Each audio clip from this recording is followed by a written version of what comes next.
Edmonton and Montreal are the latest major centres to see rail blockades. Makeshift protest camps are going up west of Edmonton and south of Montreal. Joining me now to talk about it, a lot of these blockades, is Toronto journalist and one of our regular contributors, Brian Lilley. Brian, what's the latest with the blockades? Well, so the blockade in Edmonton, just west of the city, went up on Wednesday morning, and by Wednesday afternoon it was down. We'll see if it pops back up again. These things tend to be fluid. Montreal's, as far as I know, remains in place. And interestingly enough, Hal, on Wednesday morning there was a train derailment in Quebec, a small town I'd never heard of before called Saint Marie Salome. I know Quebec pretty well. Didn't know this place. I looked it up. It's about 60 kilometers northeast of Montreal, about halfway between Montreal and Three Rivers, for people that know that stretch of Quebec. And officials investigating said that they saw some evidence that they believe someone put something on the track to purposely derail a train. So two cars derailed, no one injured, no one in jeopardy, but that is a serious concern, especially when with some of these protests, some of the more radical elements have called for train derailments. They've called for damaging of bridges, which has been done in the past. They've called for all sorts of subterfuge to try and take down Canada's infrastructure. Prime Minister Justin Trudeau says he wants a solution to be built on dialogue, but when he convened a meeting of the parliamentary leaders, he left out Tory leader Andrew Scheer. Brian, why was Scheer shut out? He was shut out because Justin Trudeau didn't like what he said, which I find kind of shocking. I mean, the Prime Minister just came off of a trip where he met and greeted the Foreign Minister of Iran, a country that just blew 57 Canadian citizens and I believe, if I've got the numbers correct, 29 permanent residents out of the sky on Ukrainian International Airlines flight PS 752. He's willing to meet with someone that killed our own citizens. And yet on this issue, he says that Andrew Scheer's words have disqualified him from meeting. So he invited NDP leader Jagmeet Singh. He invited Green Party leader Elizabeth May. He invited Bloc Québécois leader Yves-François Blanchet. Now, you've got to remember, Blanchet leads a party who not only wants to break up Canada, but whose only interest in solving this infrastructure and blockade crisis lies in how does it affect the Quebec economy. They really don't care about the rest. They're not interested in an overall solution. They just want trains to start running towards Montreal again. They want infrastructure working in the province of Quebec. They don't want people to be short of propane or other supplies. That's their issue. That's fine, but Conservative leader Andrew Scheer, who says these blockades have to end, the Prime Minister needs to act, that's beyond the pale. Scheer's comments, which I don't understand, have been called divisive, a call for violence. They've been called racist. I listened to them live as they happened. I re-listened to them again later. I did not hear any of that. The government continues to say that the use of police force is no answer to the crisis, Brian, and that the government cannot tell police what to do. Yet, in the House of Commons, Public Safety Minister Bill Blair admitted that he has the ability to direct the RCMP appropriately. Yeah, Bill Blair, the former Toronto police chief who was in charge of the riots in the G20, an incident that I witnessed myself, an incident that I know the politicians of the day directed him as police chief in how to act. And so, he stood up and corrected the Prime Minister's claim that politicians can't tell police what to do.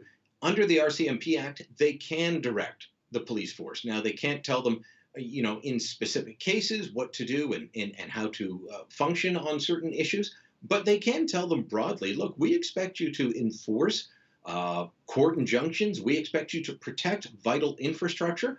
These are the types of things that any political leader, be it Prime Minister Justin Trudeau, Ontario Premier Doug Ford, dealing with the rail blockade near Belleville, Ontario, or British Columbia Premier John Horgan in BC, these are things they can all do. But unfortunately, our political class appears to be held in some sort of freeze, some sort of pause when it comes to this issue. They don't want to act. They're terrified of acting because of some bad incidents in the past. We can look to Oka. We can look to the Ontario incident of Ipperwash. Regardless of what it is, people are afraid to take action. Some are saying the natural gas pipeline protest is just a warm-up or a tune-up for the fight over approving the Tech Frontier oil sands mine. Brian, that project is pretty important to us right here in Alberta. It really is, and yet it seems to be just a warm up act, and of course we've got the environment minister John Wilkinson out of British Columbia who's telling Alberta, look, if you want this thing approved, you might have to make some concessions. You might have to consider a carbon tax.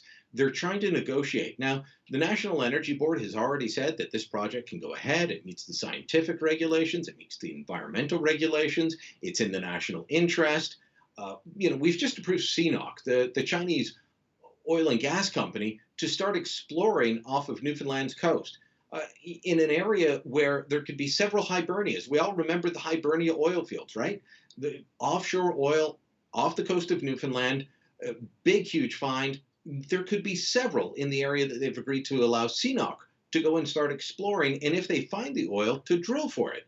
And yet we've got a Canadian company, Intech Frontier, or Intech, that wants to build a frontier mine, and they're being told, I don't know.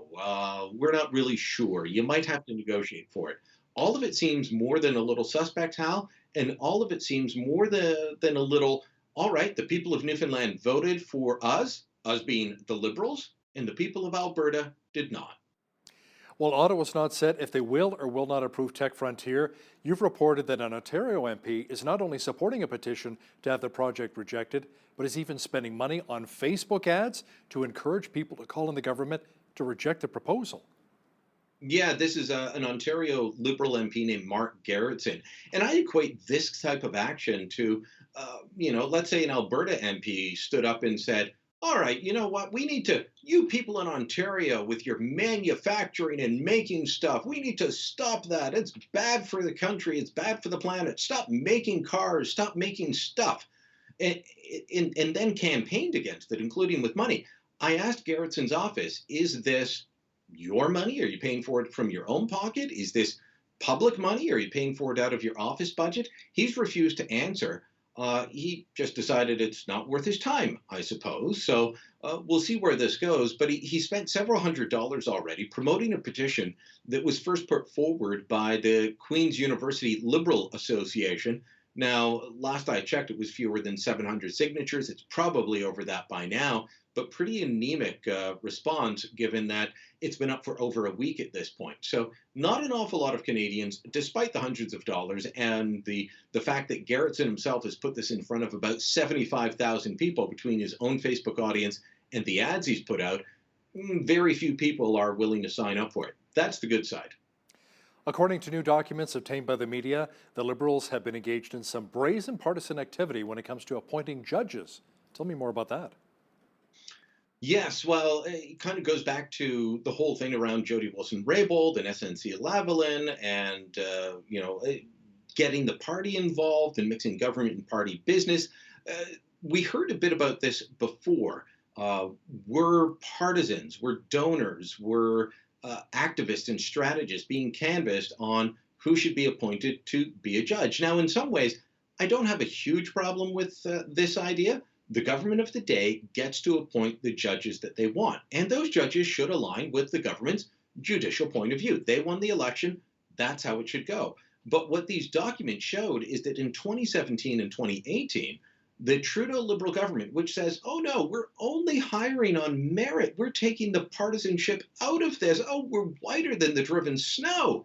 No, they're circulating lists. They've got long email chains where party activists are being asked, well, what about this person? Are they the right guy?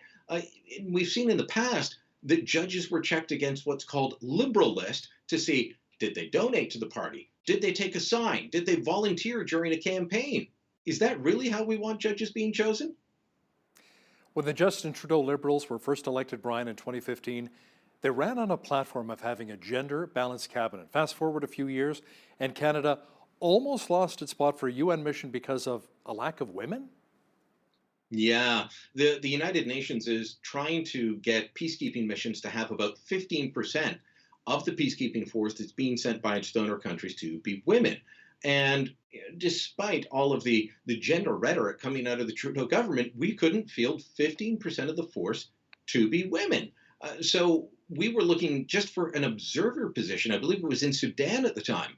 And the UN had to be convinced that don't worry, we're going to change the rotation schedule. Don't worry, we're going to change how people are deployed. You're going to get your 15% women. And this all goes back to the whole campaign to try and get a temporary seat on the United Nations Security Council. This is part of the same campaign. This is part of the same push.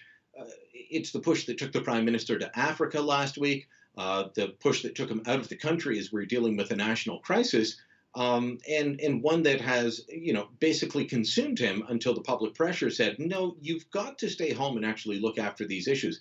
But a little bit surprising from this government, given their rhetoric, that they couldn't find 15% of a peacekeeping force made up of women to be able to send and appease the dictates of the UN. Brian, many people still remember the Phoenix pay system debacle, the program which saw Canadian civil servants not paid, over or even underpaid. Now it turns out there was an email sent out with the personal information of 69,000 people. How did that happen?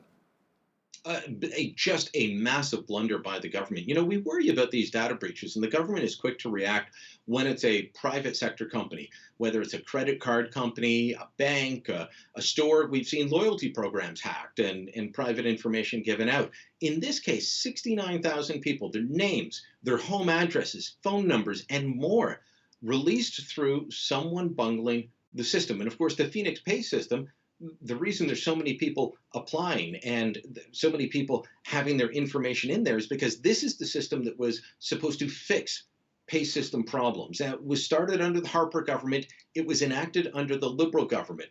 Months after they took office, they were warned, don't start it, it's not ready, but they launched it early in 2016. Since then, we've seen people not paid at all. We've seen people underpaid. So, maybe, just for an example, you're expecting $1,000 on this particular paycheck or $2,000. You get half of that. Okay, that's a little bit worrisome. But the next paycheck, you're still only getting half. But then there's people that are overpaid and they don't know how to give the money back. I spoke to one woman. She was given $20,000 extra. She checked her bank account on payday. There's $20,000 extra in the bank. She said, this isn't mine. How do I give it back? And they said, we can't tell you, but you better not spend it and you better give us all the interest. So this has been a nightmare for absolutely everyone involved. And now you add on top of this, your private information may have been breached. There's an awful lot of civil servants right across the country, not just in the National Capital Region, but right across the country, very worried about what all of this means. I wonder how many people would have actually spent that cash. 22 extra K in my bank account. All right. We're off to the Caribbean or a brand new truck or a car, right? Yeah, well, one day you're going to have to pay it back because they know where it went. I know, that's true. Brian, let's talk about the Tory leadership race. I mean, Peter Mackay, Aaron O'Toole, Marilyn Gladu. Any other big names come out recently? Not big names. I spoke to Rick Peterson, who is trying to make waves. He's the Edmonton businessman who ran last time. Didn't fare too well, but says this time he's in it to win it. He's an interesting guy because he's bilingual. He's got a business background. He's not a career politician, but he's having trouble breaking through. There's a doctor out of the Toronto area, Leslyn Lewis.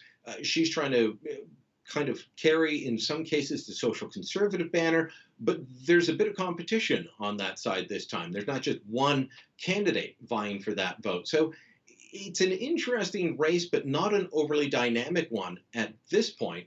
It's really going to take shape within about the next week because by the end of the month, there's an awful lot of deadlines that have to be met for anyone that actually wants to be considered an official candidate. And after February 27th, we'll really know how this race is going to shape up.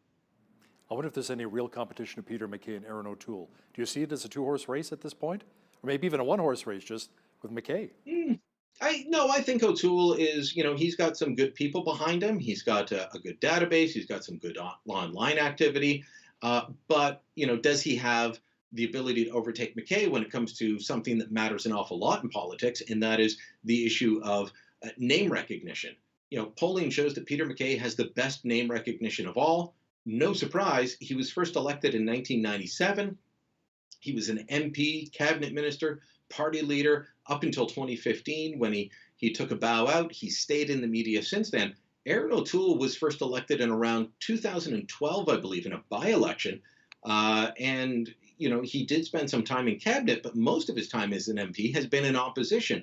So he's got an uphill battle, but you can't discount him because in the last leadership race, he started out from nowhere where people didn't even know if Aaron was a man or a woman and ended up in third place. So, the Mackay team would be ill-advised to say, we don't have to worry about this guy. They really do. One of our regular contributors, Brian Lilley, joining me once again from Toronto. Thanks again, Brian. Thank you, Hal. On behalf of all of us here at BCN, I'm Hal Roberts. God bless, and thanks so much for watching.